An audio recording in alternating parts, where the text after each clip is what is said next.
Todo mundo joga, menos nós, tio. Legal, é um respeito.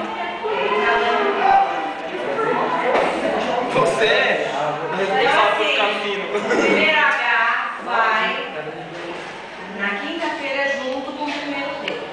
Prospero no Cinemateca. Ih, sai passeio. Quem vai acompanhar você? Ih, sai passeio. Ah, não sei, né? Vamos aí, mano. Tô pensando. Falou que não vai não, cara. Ah, porque se tiver uns novinhos, né? Lógico que vai ter, cara. Será que vai ter? Eu acho que vai, ó. Vai, cara. Pra você que é solteiro e pá. Tem que ficar só os peitos na praia.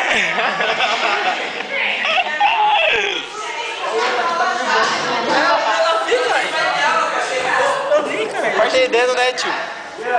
Proibiram nós jogar o dominó. Fudir a perna jogando bola. Será que é proibido meter? Aí não, né, tio? Aí é liberado. Nem não, né? Não é nada, moleque.